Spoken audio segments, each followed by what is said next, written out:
Hello friend, welcome to ब्रेंजिम academy.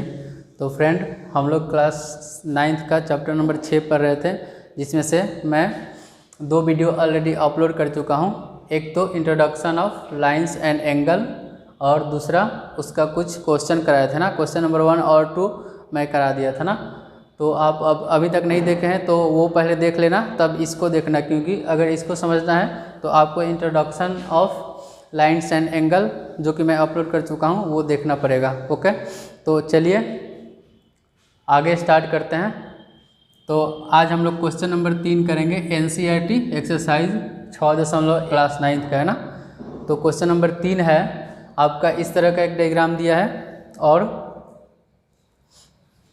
इस तरह का डायग्राम है और इसमें दिया है AB जो है CD का पैरेलल है ना, यानी कि ये AB जो लाइन है वो इस CD का पैरेलल है। ओके, यानी कि समांतर है। और EF लंब है, यानी कि परपेंडिकुलर है CD पे। EF ये वाला F और E ना, EF या FE बात सेम है ना। तो ये है परपेंडिकुलर किस पे, CD पे। ओके, तो जब ये परपेंडिकुलर है तो ये कितना डिग्री का एंगल बनाएगा, 90 डिग्री का। ओके, अब देखिए, अब इसमें एंगल GED यानी कि GED यानी कि इस पूरा एंगल का बात करें ना, ये कितना है 126, तो ये है 126 डिग्री। ठीक है, अब देखिए, अब हमको निकालना क्या है, इतना इन्फॉर्मेशन दे रखा है। अब हमको निकालना है एंगल AGE, यानी कि एंगल AGE यानी कि ये वाला एंगल निकालना है। दूसरा एंगल GEF यानी कि ये वाला एंगल निकालना है, केवल ये वाला, यहाँ से यहाँ तक ये वाला। और अगला FGE और E यानी कि ये वाला एंगल निकालना है एक। ओके, तो चलिए इसको स्टार्ट करते हैं, बनाते हैं। तो देखिए, सबसे पहले कहाँ से क्वेश्चन शुरू करेंगे। तो देखिए यहाँ पे अगर हमको लास्ट वाला FGE ना, यानी कि FG और E, अगर ये वाला एंगल निकालना है तो ये वाला एंगल और ये वाला एंगल क्या बन रहा है, यहाँ पे क्या बना रहा है, एक लीनियर पेयर बना रहा है ना, एक रैखिक युग्म बना रहा है। तो हम जानते हैं कि किसी एक पॉइंट पे, किसी एक ही लाइन पे जितने सारे एंगल बने उस लाइन के एक ही तरफ वो क्या बनाते हैं, लीनियर पेयर यानी कि रैखिक युग्म बनाते हैं। तो इसको और इसको अगर मैं ऐड करूँ तो क्या आना चाहिए, 180 आना चाहिए ना। तो चलिए शुरू करते हैं। तो क्वेश्चन यहाँ से स्टार्ट होगा, सॉल्यूशन ये भी आपको लिखना है ना। ठीक है, उसके बाद लिखेंगे लाइन AB पर ना, on line AB। Okay, line AB पे क्या है, angle FGE, angle FGE plus angle AGE। ठीक है, AGE, एंगल AG और E, ये दोनों कितना का एंगल बनाएंगे, ये लाइन पेयर है ना, तो यहाँ पे 180 डिग्री। ओके, यहाँ पे हम लोग ब्रैकेट में लिखेंगे लीनियर पेयर। ये आपको लिखते चलना है ना, क्योंकि ताकि एग्जामिनर को अच्छे से कंफर्म हो ना।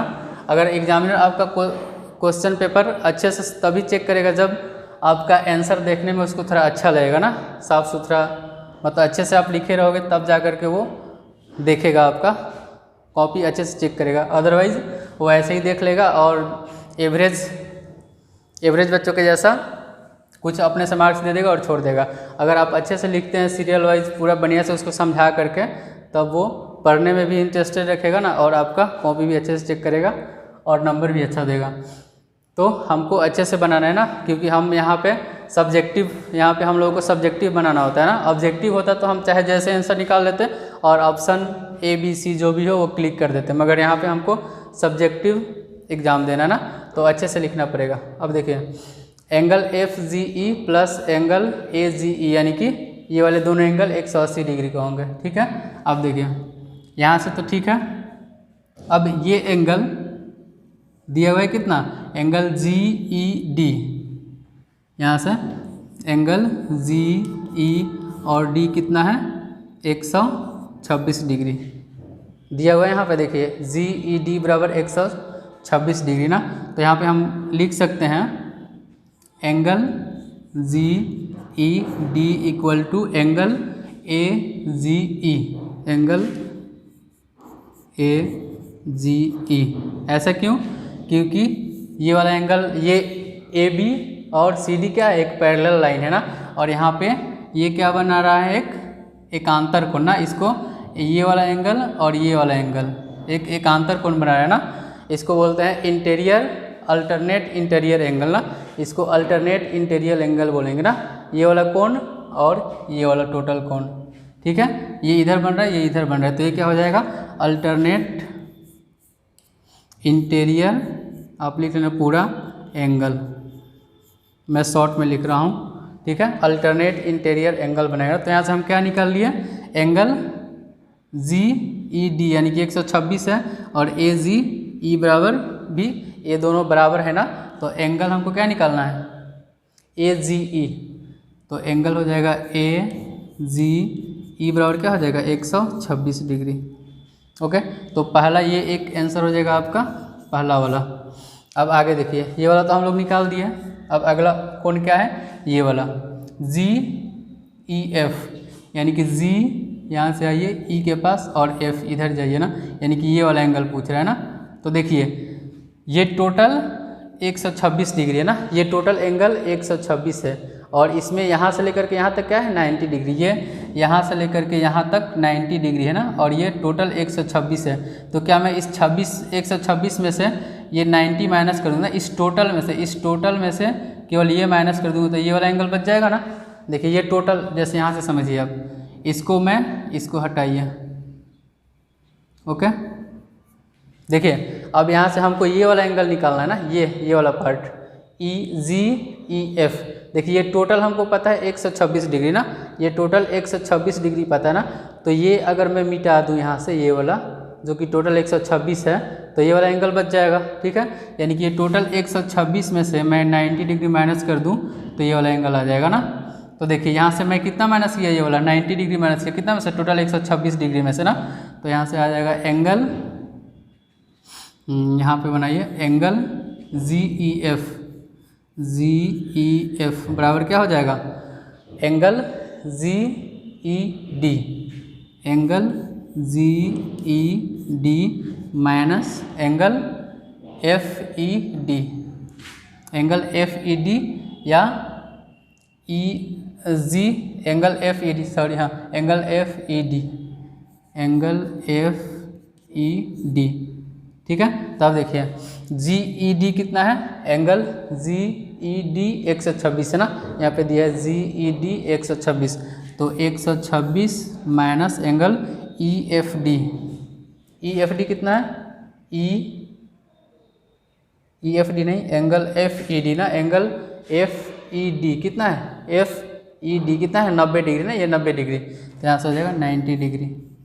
तो इसको माइनस कर देंगे, कितना आएगा 6 और 2 यहाँ पर 12 में से 9 हो गया 3, यानी कि 36 डिग्री आ गया। कौन सा एंगल, ये वाला एंगल जी ई एफ। तो जी ई एफ भी आ गया कितना 36 डिग्री, ये वाला। ओके, अब क्या निकालना है, अगला पॉइंट एफ जी ई ना, एफ जी ई यानी कि ये वाला एंगल निकालना है ना। तो जब ये 126 है, जब ये 126 है, इन दोनों को जोड़ूंगा तो क्या आएगा, दोनों को जोड़ने से 180 आएगा ना। तो देखिए अब हमको यहाँ सबसे पहले हम वो वाला एंगल निकाल दिए थे ना, इसको आप चाहो तो इक्वेशन 1 मान सकते हो ना। तो यहाँ से आ जाएगा फ्रॉम इक्वेशन 1, समीकरण 1 से ना, समीकरण 1 में क्या है, F G E, angle F G E plus angle A G E, angle A G E बराबर कितना है 180 डिग्री 180। ओके, अब देखिए इसमें से किसका मान हमको निकालना है, हमको ये वाला निकालना है एफ जी ई, यानी कि एफ जी ई निकालना है। और हमको दे कितना रखा है ए जी ई, तो हमको पहले से पता है ना, ए जी ई 126 डिग्री यहाँ पे हम लोग निकाल कर रखे थे। तो ए जी ई के जगह पे यहाँ से आ जाएगा एंगल एफ जी ई बराबर आ जाएगा 100 बराबर नहीं प्लस में प्लस 126 बराबर 180 डिग्री, ठीक है। अब देखिए एफ जी ई यहाँ पे छोड़ देंगे और 126 को बराबर के इधर लेकर आ जाएंगे ना, ठीक है। एफ जी ई को यहीं पे छोड़ देंगे और 126 को बराबर के इधर लेकर आ जाएंगे, तो क्या हो जाएगा 180 में से माइनस हो जाएगा ना, तो यहाँ से हो जाएगा angle F G E equal to 180 minus 126, 180 minus 126 minus कर देंगे 4 आएगा। यहाँ पे क्या बचा, 7 में से 2 गया 5 और यानी कि 54 डिग्री आंसर हो जाएगा। ओके फ्रेंड, तो आई होप आपको समझ में आया होगा। अगर समझ में ना आया तो वीडियो फिर से इसको दोबारा से देखना, समझ में आ जाएगा। ओके, तो आइए नेक्स्ट क्वेश्चन की तरफ चलते हैं। तो अगला क्वेश्चन है, इस टाइप का डायग्राम दिया है पी क्यू, इसमें बताया है कि पी क्यू जो है पैरेलल है एस टी का ना, इसमें दिया हुआ है P Q parallel to S T, ठीक है।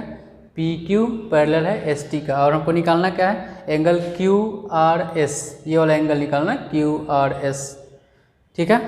अब देखिए, अब यहाँ पे हमको ये वाला एंगल निकालने के लिए सबसे पहले हम लोग को कुछ कंस्ट्रक्शन करना पड़ेगा ना। ये पी क्यू का पैरेलल हम एक यहाँ पे लाइन खींच देते हैं ना, यहाँ पे एक लाइन खींचते हैं ऐसे, यहाँ से एम एन ना, इसको मान लो ये एम है और ये एन है। ओके, तो यहाँ पे हमको लिखना पड़ेगा कंस्ट्रक्शन ना, बनावट, कंस्ट्रक्शन एम एन, इसमें लिखना पड़ेगा ड्रॉ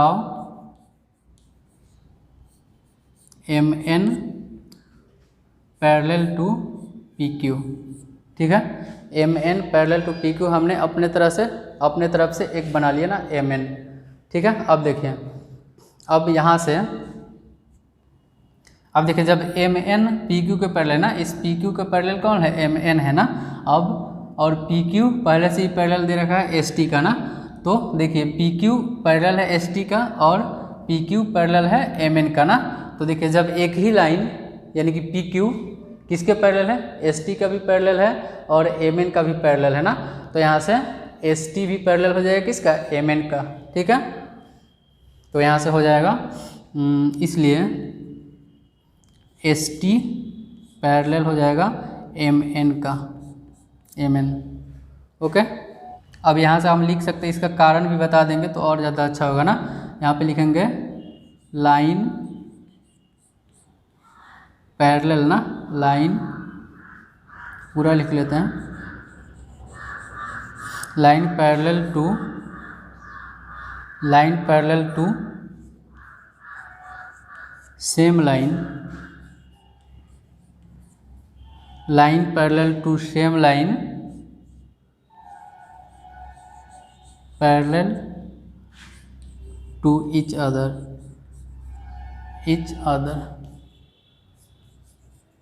ओके। जब देखिए, जब एक ही लाइन के पैरेलल दो लाइन हो ना, तो वो दोनों लाइन भी एक दूसरे के पैरेलल होते हैं ना। जब ये लाइन और ये लाइन इसके पैरेलल है, इसका मतलब ये लाइन और ये लाइन भी एक दूसरे के पैरेलल होगा ना। तो वही हमने यहाँ पे लिख दिया, line parallel to same line parallel to each other. Okay, अब यहाँ से हम कह सकते हैं कि एस टी भी पैरेलल होगा किसका, एम एन का। ओके, अब देखिए अब यहाँ से हम क्या कर सकते हैं, ये वाला एंगल आपको दे रखा है 110 डिग्री ना, ठीक है। तो ये वाला एंगल और यहाँ पे एक एंगल बन रहा है ये वाला एंगल ना, ये वाला, यानी कि पी क्यू आर और क्यू आर एम ना, पी क्यू आर या एम आर क्यू, आप कुछ भी लिख सकते हैं ना। तो यहाँ से हम बोल सकते हैं कि angle P Q R plus angle M R Q ना, एम आर क्यू कितना के बराबर होगा, 180 का इक्वल होगा ना। क्योंकि ये कौन सा एंगल होता है, ये एंगल और ये एंगल क्या होता है, को अल्टरनेट एंगल होता है ना, को अल्टरनेट एंगल। तो अब यहाँ से हम लिख सकते हैं यहाँ पे इसको को अल्टरनेट एंगल, और को अल्टरनेट एंगल का सम कितना होता है, 180 डिग्री होता है, हम लोग जानते हैं ना, ठीक है। आप थ्योरी इंट्रोडक्शन वीडियो देखोगे तो आपको समझ में आएगा ना। अब देखिए, यहाँ से पी क्यू आर 110 डिग्री है, तो यहाँ पे हम लिखेंगे 110 plus angle M R Q बराबर 180 डिग्री। अब देखिए, एंगल एम आर क्यू बराबर क्या आ जाएगा, 180 ये 110 प्लस में इधर आएगा तो माइनस में हो जाएगा ना, तो 180 माइनस 110 कितना हो जाएगा, 70 डिग्री हो जाएगा ना, 70 डिग्री। ओके, तो ये वाला एंगल हमने क्या निकाल लिया, 70 डिग्री। ओके, अब ये वाला एंगल 130 दे रखा है ना, तो ये वाला एंगल और ये वाला एंगल ना, यानी कि ये वाला केवल SRN और TSR, ये क्या है, ये हो जाएगा आपका को अल्टरनेट एंगल ना, ये भी को अल्टरनेट बनाएगा ना। तो यहाँ से हम लिख सकते हैं एंगल TSR प्लस SRN, ये वाला कितना होगा 180 ना, क्योंकि ये भी को अल्टरनेट बना रहा है ना, को अल्टरनेट एंगल ना, को अल्टरनेट एंगल। तो यहाँ से हो जाएगा TRS 130 दे रखा है प्लस SRN बराबर 180 डिग्री। तो यहाँ से SRN क्या हो जाएगा, 180 में से ये 130 इधर आएगा तो माइनस हो जाएगा ना, तो 130 में से 180 में से 130 माइनस करें कितना आएगा, 50 डिग्री यानी कि 50 डिग्री। तो ये एंगल आ गया आपका 50 डिग्री।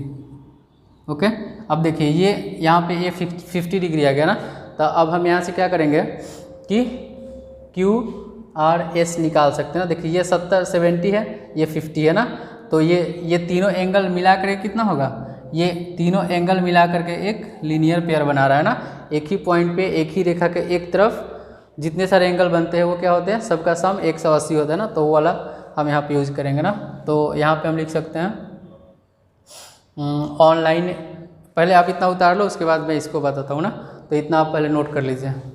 चलिए अब देखिए, अब यहाँ पे ये वाला एंगल लाइन MN पे ना, यहाँ पे लिख देना ऑन लाइन MN पर ना, ये एक पॉइंट है और लाइन के एक ही तरफ ये कितना एंगल बन रहा है, तीन एंगल बन रहा है ना। तो ऑन लाइन MN क्या हो जाएगा, एंगल देखो MRQ एंगल हो जाएगा MRQ यानी कि 70 degree plus angle QRS plus angle SRN ये सब मिला करके कितना बनाएंगे, 180 डिग्री। क्यों बनाएंगे, क्योंकि ये है लीनियर पेयर, रैखिक युग्म। यहाँ पे आप लिख लेना हिंदी में रैखिक युग्म। तो यहाँ से ये वाला और ये वाला मिला करके 180 होना चाहिए ना। अब देखिए MRQ हमने कितना निकाल कर रखे हैं, MRQ एक 70 डिग्री निकाल कर रखा है ना। तो यहाँ से MRQ का आंसर आ जाएगा 70 डिग्री प्लस ये तो निकालना, ये QRS प्लस ये कितना आया है SRN 50 डिग्री, SRN आया 50 डिग्री बराबर कितना होगा 180। ओके, अब देखिए यहाँ से 70 और 50 इधर आ जाएंगे तो माइनस हो जाएंगे ना। यहाँ से कोण QRS बराबर 180 डिग्री माइनस 70 माइनस 50। ओके, तो इसको हम सॉल्व करेंगे तो कितना आएगा आंसर, ये देखिए -70 और -50 जोड़ देंगे ना तो 112 आ जाएगा ना, 112 और 180 सॉरी 120 आ जाएगा ना। तो 180 में से 120 माइनस करें कितना आएगा 120 माइनस कर दीजिए 0 6 और 60 डिग्री आ जाएगा। तो ये आपका हो गया आंसर। ये कौन सा एंगल है 60 डिग्री, ये वाला जो कि क्वेश्चन में पूछा हुआ था ना QRS, ये हो जाएगा 60 डिग्री। ओके फ्रेंड, तो आप ये नोट कर लेना। और ओके, तो आइए अगला क्वेश्चन देखते हैं। अगला क्वेश्चन है क्वेश्चन नंबर 4। आपको एक डायग्राम दिया है और बताया है कि AB जो है CD का पैरेलल है ना, यानी कि समांतर है। AB समानांतर है CD का, ठीक है। इसमें एक त्रिभुज है PQR जो कि इस दोनों पैरेलल लाइन के बीच में स्थित है, ठीक है। और इसमें आपको एंगल निकालना है X और Y आपको निकालना है, और ये वाला एंगल 120 डिग्री दे रखा है, ठीक है। और ये वाला एंगल आपको दे रखा है 50 डिग्री ना, APQ आपको ये वाला 50 डिग्री दे रखा है। ओके, इसको मिटाइए, ये अभी नहीं दिया है, ठीक है। यहाँ तक हमको दे रखा है। तो अब हम यहाँ पे क्या करेंगे, देखो सबसे पहले ये और ये AB और CD एक पैरेलल लाइन है, तो पैरेलल लाइन के बीच में देखो ये वाला कोण 50 डिग्री यानी कि APQ, और ये वाला कोण हो जाएगा PQR ना, यानी कि एंगल X हो जाएगा ना, यानी कि APQ यानी कि ये वाला एंगल 50 और ये वाला X कितना हो जाएगा, एक अल्टरनेट इंटीरियर एंगल बना रहा है ना। तो यहाँ से हो जाएगा हम बोल सकते हैं कि एंगल APQ बराबर X, क्यों X होगा, क्योंकि ये अल्टरनेट इंटीरियर एंगल बना रहा है ना, अल्टरनेट इंटीरियर एंगल। ओके, इतना लिख देंगे। तो यहाँ से हो जाएगा APQ बराबर X, तो APQ कितना है 50 डिग्री है ना, तो X बराबर क्या हो जाएगा 50 डिग्री, तो यहाँ से X बराबर आ जाएगा आपका 50 डिग्री, तो ये हो गया 50। ये आपका पहला आंसर हो जाएगा X का। ओके, अब देखिए, अब हमको निकालना है Y, तो Y निकालने के लिए क्या करना पड़ेगा, देखिए अब Y निकालने के लिए ये वाला तो पैरेलल लाइन है दिया है, और ये CD और AD पैरेलल लाइन है ना। अब देखिए ये 120 डिग्री है ना, 120 डिग्री है ना, और इसका अल्टरनेट एक एंगल बन रही है ये वाला अल्टरनेट इंटीरियर एंगल ना, ये वाला एंगल एंगल PRD इक्वल होगा ना, क्योंकि एंगल APR यानी कि ये वाला एंगल और ये वाला एंगल क्या बना रहा है, एक अल्टरनेट इंटीरियर एंगल बना रहा है। फिर से वही, तो यहाँ से हम लिखेंगे आगे, यहाँ से लिखते हैं एंगल APR, एंगल APR बराबर है एंगल PRD के, एंगल PRD का। ठीक है, तो देखिए एंगल PRD बराबर 120 है, और APR ना यानी कि APR यानी कि ये 50 डिग्री और Y डिग्री मिला करके क्या बनाएंगे APR ना, तो यहाँ से 50 प्लस Y बराबर ये कितना है PRD 120 डिग्री है, तो यहाँ से 120 डिग्री। ओके, अब देखिए यहाँ से Y बराबर क्या हो जाएगा, ये 50 इधर आएगा तो माइनस का हो जाएगा ना, तो 120 माइनस 50। ठीक है, तो Y बराबर आपका कितना हो गया, 120 में से 50 माइनस कर दीजिए 70 डिग्री आ जाएगा ना, तो Y बराबर 70 डिग्री आ गया और X बराबर 50 डिग्री। ओके, एक मिस्टेक है ना, यहाँ पे मैं क्वेश्चन कर रहा हूँ 6.2 का और लिखा हूँ 6.1 ना, तो यहाँ पे आप लोग सुधार लेना ना, ये है 6.2 का ना, तो 6.2 का क्वेश्चन नंबर, ये क्वेश्चन नंबर कितना है, ये है क्वेश्चन नंबर 5। ओके, तो एक्सरसाइज 6.2 का क्वेश्चन नंबर 5 है, और यहाँ पे भी एक सुधार कर लीजिएगा आप, यहाँ पे 127 डिग्री है ना। ठीक है, तो बाकी क्वेश्चन सेम बनेगा ना, बस यहाँ पे डाटा मैंने चेंज कर दिया था ना, तो बाकी सब सेम है ना। यहाँ पे ये x बराबर 50 आएगा और यहाँ पे 127, यानी कि यहाँ पे 127 रखेंगे, यहाँ पे भी 127 कर देंगे, और इसको 127 में से 50 माइनस करेंगे तो 77 डिग्री आएगा ना। तो बाकी सबसे मैं बस ये डाटा मैंने चेंज कर दिया था ना, यहाँ पे मैंने गलती से 120 कर दिया था, तो बाकी प्रोसेस सेम है। यहाँ पे आपको लिखना पड़ेगा अल्टरनेट इंटीरियर एंगल ना, अल्टरनेट इंटीरियर एंगल, आप पूरा लिख लेना। ओके ओके फ्रेंड, तो आई होप आपको ये क्वेश्चन समझ में आया होगा। अगर समझ में नहीं आया तो इस वीडियो को फिर से दोबारा देखिए, जितना बार समझ में ना आए आप इसको बार बार देखिए ना, ताकि आपको समझ में आ जाएगा। ओके, तो चलिए मिलते हैं अगले वीडियो में, आप इसको नोट कर लेना।